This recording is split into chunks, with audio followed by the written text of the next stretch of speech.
Students, आप लोगों का जिनका भी प्रैक्टिकल एग्जाम्स है वो लोग इस वीडियो को बहुत ध्यान से देखिएगा। ये क्लास आप लोगों को स्पेशली प्रैक्टिकल के लिए बताई जा रही है। आप लोगों को निलिट की ऑफिशियल साइट पे जाना होगा और इसकी साइट पे साइड में आपको दिखाई देगा डाउनलोड एडमिट कार्ड। आप लोग अपना एडमिट कार्ड यहाँ से डाउनलोड कर पाएंगे। ओ लेवल में चले जाइएगा और ओ लेवल में आपको अपना रजिस्ट्रेशन नंबर और बाकी डिटेल्स जो भरने हैं वो सब भरकर आप लोग यहाँ से डाउनलोड कर लीजिएगा। अभी आप लोगों का प्रैक्टिकल जो है वो 7 फरवरी से लगातार चालू होंगे। ध्यान रखिएगा, 7 फरवरी से चलेंगे।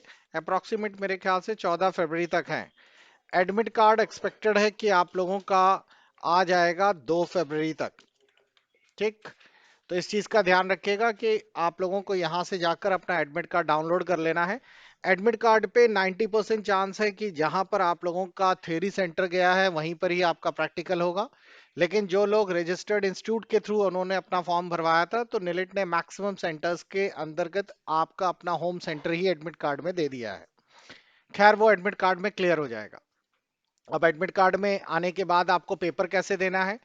नेलेट का ये सेकंड टाइम है कि जिसमें कि वो ओ लेवल के प्रैक्टिकल्स ऑनलाइन ले रहा है। ऑनलाइन होने का मतलब है कि आपको कॉपी वॉपी पे लिखना नहीं है। पहले जितने भी प्रैक्टिकल्स होते थे वो सब कॉपी पे होते थे, क्वेश्चन पेपर आता था। जैसा कि मैं आपको यहाँ पर M2 का पेपर दिखा रहा हूँ कि इस तरीके का पेपर आता था। आपको इस पेपर को ये साथ साथ क्वेश्चन पेपर्स और आंसर शीट मिलती थी। आपको कॉपी पे करके इसे जमा करना होता था। लेकिन अब चीज चेंज हो गया है, अब आपको कंप्यूटर पे ही करना होगा। उसका कैसे प्रैक्टिकल होता है उसको लेकर बहुत ही सिंपल है। पहली बार जो प्रैक्टिकल दे रहे हैं उनको 100% कंफ्यूजन होगा। तो आप लोग इंस्टीट्यूट का ऐप ओपन करिएगा, हमारा आइस एकेडमी। ऐप के कोर्सेस में M2 वाला कोर्स अगर आपने लिया है तो आप जो भी कोर्स लिए होंगे उनके प्रैक्टिकल्स आपको दिखेंगे। इसके अंदर आप लोगों को एक अलग से प्रैक्टिकल नाम का एक फोल्डर मिल गया होगा। आप लोग ये प्रैक्टिकल वाला फोल्डर जरूर ओपन करिएगा। ये प्रैक्टिकल करने का पूरा मेथड का एक वीडियो भी बना है 16 मिनट का। और जब आप इसे ओपन करेंगे तो आप लोगों को पहले ही 3 जो आपको दिखाई देंगे वो प्रैक्टिकल के ही स्पेशल वीडियो बनाए गए हैं कि प्रैक्टिकल्स होता कैसे है, किस तरीके से आपको करना होगा। ये आपको सभी में मिल जाएंगे। M1 वाले में भी अगर आप लोग देखेंगे तो M1 में भी आपको प्रैक्टिकल्स के अंतर्गत एक फोल्डर मिलेगा। और प्रैक्टिकल का एग्जाम देना कैसे है उसके पूरे डेडिकेटेड वीडियोस आपको यहाँ पर न्यू प्रैक्टिकल के नाम से मिल जाएंगे। तो आप ये प्रैक्टिकल वाला फोल्डर ओपन कर लीजिएगा और इसके अंदर के ये प्रैक्टिकल वीडियोस जरूर देख लीजिएगा। इस पे आपको पूरा का पूरा मेथड बताया गया है कि प्रैक्टिकल खोलना कैसा है। मैं इसका पूरा प्रैक्टिकल का जो मेथड है वो आप लोगों को अभी इसमें पूरा का पूरा बताया गया है कि आप लोग प्रैक्टिकल देंगे कैसे। आप लोगों को पूरा इस तरीके से पहले मैं एक ओवरव्यू दे देता हूं तो जिससे आपको आइडिया लग जाएगा। आपको पहले अपना यूजर नेम पासवर्ड डालना होगा। यूजर नेम आपका रजिस्ट्रेशन नंबर ही है। पासवर्ड आपको आपका जहां पर भी सेंटर पड़ेगा वो आप लोगों को पासवर्ड प्रोवाइड करेंगे। आप लोग लॉगिन करेंगे। लॉगिन करने के बाद बच्चों आप लोगों को स्क्रीन पर कुछ ऐसी स्क्रीन खुल जाएगी। अगर आप लोगों ने फर्स्ट टाइम प्रैक्टिकल दे रहे हैं तो फर्स्ट टाइम प्रैक्टिकल देने का मतलब है कि आप लोगों का M1 पेपर आपने भरा है तो यहां से आपको कंटिन्यू रखना होगा। M2 M3 जिसका भी जिस समय का पेपर है वो अपना वहां से एक्टिवेट हो जाएगा। आप इसे कंटिन्यू करेंगे। कंटिन्यू करने के बाद आपके पास बेसिक इंस्ट्रक्शंस आ जाएंगे और इस तरीके से आपके सामने प्रैक्टिकल का पूरा क्वेश्चन खुल जाएगा। क्लियर हो गया। अब आप लोग देख पा रहे होंगे कि यहाँ पर एक क्वेश्चन आया है और इस तरह के यहाँ 3 क्वेश्चंस होंगे। आपको क्वेश्चन नीचे लिखना है और इसका आउटपुट यहाँ पर देखना है और साथ ही साथ सबमिट भी करना है। क्लियर। तो बहुत ही सिंपल है। आप लोगों को एक क्वेश्चन दिया जाएगा ऊपर, जैसे इसमें क्वेश्चन दिया गया है कि आपको मैक्स फंक्शन बनाना है और मैक्स फंक्शन की मदद से आप लोगों को लार्जेस्ट वैल्यू इफ एल्स की मदद से जावास्क्रिप्ट में प्रिंट करनी है। तो आपको यहाँ पर जो मेथड दिया गया है इधर पर आप लोग पूरा स्क्रिप्टिंग टाइप करेंगे। यहाँ पर उसका आउटपुट भी दिखेगा और जब ये हो जाए इस तरीके से तब आपको सबमिट करना है। यानी कि आपको कंप्यूटर पे करके दिखाना होगा ये पूरा का पूरा। क्लियर हुआ सभी को। तो आप लोगों को इस तरीके से, जैसे मैंने एक और एग्जांपल दिखा देता हूं। जैसे यहाँ पर दिया गया है कि आपको बुलेट्स और लिस्टिंग बनानी है। याद है, ऑर्डर्ड लिस्ट अनऑर्डर्ड लिस्ट। इस तरह पूरा बनाइएगा। यहाँ पर आपको शो आउटपुट में आउटपुट दिखेगा और जब ये पूरा हो जाएगा तब आप लोग इसका आउटपुट नेक्स्ट कर पाएंगे। मैं आप लोगों को दिखाता हूं कि आप लोगों को क्वेश्चंस करने कैसे होते हैं। तो मैं एक क्वेश्चन पुराना ले लेता हूं जिसमें दिया गया है कि आपको HTML में यूजर से कोई नंबर इनपुट कराना है और फैक्टोरियल का आपको आउटपुट निकालना है। फैक्टोरियल जानते हैं? फैक्टोरियल का मतलब होता है, जैसे अगर मैं आपसे बोलता हूं 4 का फैक्टोरियल, तो 4 का फैक्टोरियल क्या होता है? ठीक है, 4 × 3 × 2 × 1, यही तो होता है फैक्टोरियल। तो हम लोग इसको एक n मान लेंगे और n का फैक्टोरियल निकालेंगे। तो देखिए मैं आप लोगों को बना के दिखाता हूं किस तरीके से इसको डिसाइड करेंगे या डिजाइन करेंगे, तो आपको एक आइडिया हो जाएगा कि कैसे बनाएंगे। HTML में आपको पता ही है, सबसे ऊपर शुरुआत क्या करते हैं? HTML लिखते हैं, और इसी के साथ साथ आप लोग बच्चों इसको सेव भी कर दीजिएगा। यहां तो आपको करना पड़ रहा है, वहां पे करने की जरूरत नहीं है, क्योंकि वहां पे तो सेव जैसा कुछ है ही नहीं इस बार। ठीक, तो हमने ये लिखा, और एक चीज आपको और अच्छी बता दूं, वहां पर ये सब लिखना भी नहीं पड़ेगा, सीधा आप बॉडी के अंदर आ जाइए, क्योंकि वो ऑलरेडी जो पॉपअप विंडो होती है उसके अंदर बाकी सब कंटेंट ना भी लिखें तो काम चल जाता है। तो हम लोग सीधा बॉडी टाइप करते हैं। बॉडी के अंदर आप लोगों को यहाँ पे याद है सभी को, स्क्रिप्ट लिखने के लिए या जावा स्क्रिप्ट शुरू करने के लिए आपको सबसे पहले क्या लिखना पड़ता था? स्क्रिप्ट लिखना होता था। स्क्रिप्ट लिख दिया, और इसके अंदर आप लोग पूरा लिखेंगे। अगर ये नहीं भी लिखेंगे तो कोई दिक्कत नहीं है, बाय डिफॉल्ट ले लेता है। अब सबसे पहले हम लोग एक जावास्क्रिप्ट का प्रोग्राम बनाते हैं। तो जावास्क्रिप्ट का प्रोग्राम बनाने के लिए सिंपल है, आप लोगों को सबसे पहला काम ये करना पड़ेगा कि एक फंक्शन बना लीजिएगा, क्योंकि हम लोग उसी फंक्शन को कॉल करेंगे। फंक्शन का कोई नाम दे देते हैं, यहां पर हम लोग फंक्शन का नाम दे देते हैं फैक्टोरियल। फैक्ट दे दिया मैंने। ठीक, और अब हम लोगों ने इस फैक्ट के अंदर ये जो करली ब्रेसेस है, इसमें हम लोगों ने इसकी प्रोग्रामिंग करना शुरू कर दिया। तो इसके लिए सबसे पहले हम लोग एक यूजर से वैल्यू इनपुट कराएंगे। कोई बता सकता है यूजर से वैल्यू इनपुट कराने के लिए हम लोग कौन सा कमांड यूज करते थे? यूजर इनपुट लेने के लिए कई कमांड थे, जिसमें कि आप यूजर से वैल्यू इनपुट करा सकते थे। एक तो आप लोग सबसे पहले यूजर की आईडी से इनपुट करा सकते थे, या फिर आप लोगों को एक आसान सा प्रॉम्प्ट याद आ रहा है? प्रॉम्प्ट की मदद से हम लोगों की पॉपअप विंडो खुलती थी। प्रॉम्प्ट लिखिए, यूजर से इनपुट कराना है, और यहां लिख दीजिए एंटर नंबर। ठीक, ये हमारा क्या बन गया? एक वेरिएबल बन गया। कौन सा? वेरिएबल ए। इस तरीके से, तो वेरिएबल एक ए बन गया, जिसमें लिखकर आ रहा है कि प्रॉम्प्ट कमांड है, जिसमें कि आप लोगों को लिखकर आएगा एंटर एनी नंबर। अब इस फंक्शन को हमें कॉल करनी होती थी, तो फंक्शन को कॉल हम लोग स्क्रिप्ट से बाहर करेंगे। यहां पर हम लोगों ने लिख दिया फॉर्म। फॉर्म कमांड था जिससे कि आप लोग एक बटन बना सकते हैं। इनपुट टाइप, और यहां पे हमने दे दिया बटन, और बटन के अंदर हम लोगों ने कोई भी एक नाम दे दिया बटन का, कि उसकी वैल्यू हो फैक्टोरियल, और उसका इवेंट दे दिया ऑन क्लिक करने पर वो क्या हो, यहां पर हमारा फैक्टोरियल फंक्शन रन कर जाए।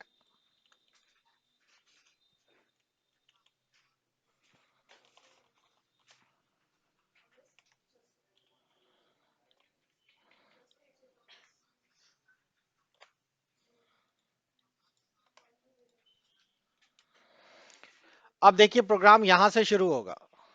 हमेशा प्रोग्राम जो है, स्क्रिप्टिंग तो सिर्फ बाहर सेटिंग के लिए होती है। प्रोग्राम बॉडी में आकर यहां से शुरू होगा।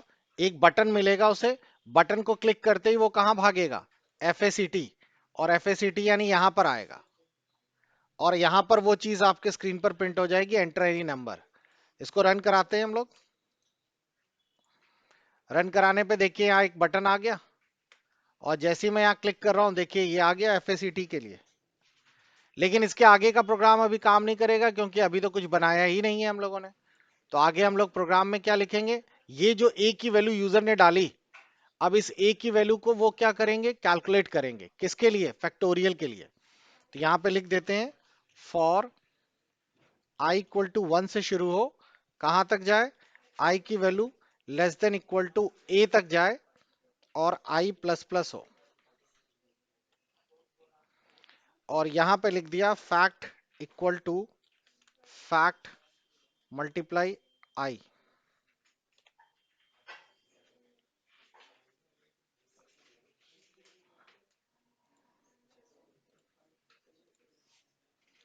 दोनों में एक जैसे सिंटेक्स हो जाएंगे तो कंफ्यूजन हो जाएगा, इसीलिए मैंने इसका नाम फैक्टोरियल कर दिया। अब इसको समझिए पहले ये प्रोग्राम काम कैसे करेगा। प्रोग्राम कैसे काम करेगा, इसके लिए इसको ब्रैकेट लगा देते हैं।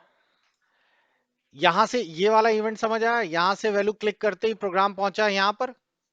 यहां यूजर ने वैल्यू दे दी ए की वैल्यू दे दी 4, तो ए की वैल्यू 4 हो गई। यहां तक क्लियर है। प्रोग्राम शुरू हुआ फॉर का, आई की वैल्यू 1 से शुरू हुआ। पहले बार हम लोगों ने यहां पर एक जगह पे हमें लिखना पड़ेगा कि जो फैक्ट है वो बराबर 1 है, नहीं तो क्या होगा, प्रोग्राम फैक्ट की मतलब ही नहीं समझेगा। ठीक, एक वेरिएबल मान लिया। वेरिएबल क्या है, फैक्ट। फैक्ट की पहली वैल्यू कितनी है, 1। आई की पहली वैल्यू कितनी है, 1, तो 1 इंटू 1 कितना हो गया, 1 हो गया। प्रोग्राम ऊपर गया। याद रखिएगा यूजर ने ए की वैल्यू कितनी दी थी, 4। अब आई की कौन सी वैल्यू आ गई, 2। तो प्रोग्राम में अब यहां पर फैक्ट इंटू 2 होगा, तो फैक्ट की वैल्यू कितनी हो गई है, 1। 1 इंटू 2 हो गया। प्रोग्राम ऊपर गया, आई की वैल्यू कितनी हो गई, 3। और पुराना वाला फैक्ट कितना था, 2। तो 3 इंटू 2 कितना हो गया, 6। प्रोग्राम ऊपर गया, आई की वैल्यू हो गई 4, 4 हो गई। और फैक्ट की कितनी थी, 6 थी, तो 6 4 जा 24 हो गया। अभी भी नहीं समझ आया, फिर से देखो, ऐसे हर लूप के लिए आपको मैं अलग अलग बना के दिखा देता हूं। आई की वैल्यू के लिए यहां पर, यहां लिख देता हूं आई, और यहां लिख देते हैं ए। ए तो सबका कांस्टेंट ही है। और यहां लिख देते हैं फैक्ट। जब पहली बार प्रोग्राम चलेगा तो आई की वैल्यू कितनी है, 1 है। फैक्ट की वैल्यू कितनी होगी, 1 होगी। आई की वैल्यू 2 हो गई, तो फैक्ट की वैल्यू कितनी होगी, 2 हो जाएगी। 2 इंटू 1, आई की वैल्यू 3 हो गई, फैक्ट की वैल्यू कितनी होगी, फैक्ट की वैल्यू हो जाएगी ये पुराना वाला 2 और ये वाला 3, तो ये 6 हो गई। और अगली बार जब चलेगा, फैक्ट की वैल्यू, आई की वैल्यू हो जाएगी 4, फैक्ट की वैल्यू कितनी हो जाएगी, 24 हो गया। 24 ही तो फैक्टिकल फैक्टोरियल होता है। बस यही प्रिंट करना है। प्रिंट के लिए कमांड कौन सा होता है, बताओ, डॉक्यूमेंट डॉट राइट, याद नहीं है, डॉक्यूमेंट डॉट राइट। और यहां पर हम लोगों ने दे दिया फैक्ट। फैक्ट प्रिंट हो जाए, बस काम खत्म। अब इस प्रोग्राम को रन कराते हैं। यूजर से वैल्यू मैंने डाल दी 4, ओके किया, 24 आ गई। हम्म, आया समझ में। अब इसको थोड़ा, नहीं 4 के लिए कौन काम करेगा, कोई भी वैल्यू डाल दो। अब यहां पर हम लोग थोड़ा सा और अच्छा लिख देते हैं, लिख देते हैं फैक्टोरियल। फैक्टोरियल, और यहां पर हम लोग स्पेस दे देते हैं। अब मैं रन कराता हूं बच्चों। अब मैंने इस बार वैल्यू डाल दी है 5 और ओके किया, तो देखिए क्या आ गया, 120 आ गया। सभी को समझ में। तो इस तरीके से हम लोगों का प्रोग्राम काम करता है। ध्यान रखिएगा, अगर आप लोगों ने ये चीज सीख ली, सेम पैटर्न आप लोगों को आगे चलकर पाइथन में भी मिलेगा, सी प्रोग्रामिंग में भी मिलेगा, सब जगह लूपिंग फंक्शन, बस सिंटेक्स चेंज होते हैं। लगभग 90% प्रोग्राम एक जैसा ही होता है। अब एक राज की बात बता देता हूं कि अगर आप लोग वहां पे प्रोग्राम ना बना पाए तो वहां पर आप लोग क्या खोलेंगे, आपका यहाँ पे मान लीजिए कि यहाँ पर आपका चल रहा है क्वेश्चन, ठीक, तो बगल में आप लोग गूगल खोले, लेकिन ये पॉपअप विंडो में नहीं आएगा, उसको मिनिमाइज करना पड़ेगा। ठीक है, तो जैसे ही आप मिनिमाइज करेंगे आपका टीचर वहां भड़क जाएगा, ये क्या कर रहे हो, तो समझ गए ना।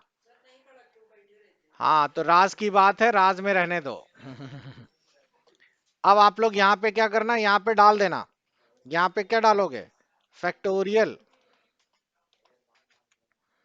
फैक्टोरियल ऑफ नंबर, और आपको तो लिखना भी नहीं पड़ेगा क्योंकि क्वेश्चन तो स्क्रीन पे आ ही रहा होगा, वहीं से सिलेक्ट करके कॉपी कर देना पूरा पूरा। Factorial of A number JavaScript, तो देखो ये जावास्क्रिप्ट का फैक्टोरियल ऑफ ए नंबर आ गया, ये आ गया यहाँ पर। और बाकी तो आप लोग इशारों में समझ ही गए कि कंट्रोल सी क्या करता है। और कंट्रोल सी किया और वहां जो पॉपअप विंडो साइड में आ रही होगी जहां पे प्रोग्राम लिखना होता है, कंट्रोल वी कर दिया, बस। लेकिन थोड़ा सा होशियार बन जाना, पता चला सामने वाला बोलेगा 10 मिनट का टाइम मिलना है तुम लोगों को, 50 मिनट में 3 सवाल करने होते हैं, उसमें भी वाइवा भी देना है, तो एक सवाल पे ज्यादा से ज्यादा 15 मिनट मान लो। अब 15 मिनट में वो बोलेगा तुमने हैश भी लिख दिया, कमेंट भी लिख दिया, इतना अच्छा सब सिंटेक्स फिंटेक्स लगा के लिख दिया, तो ये हैश ही कमेंट वमेंट सब उड़ा देना सब, तो प्रोग्राम छोटा हो जाएगा, 4 ही लाइन 5 लाइन का बचेगा। तो बस, तो ये मैंने तुम लोगों को राम आएंगे वाला वाड़ा सिखा दिया है। आ गया सभी को? और अगले क्लास में फिर मैं वो भी बता दूंगा, कुछ बच्चे कहेंगे कि सर वो पॉपअप विंडो नहीं खुलता, ये नहीं खुलता, तो उसकी सब ट्रिक्स हैं, वो कैसे लॉक किया जाता है और कैसे अनलॉक किया जाता है, वो सब आप सीख जाओगे।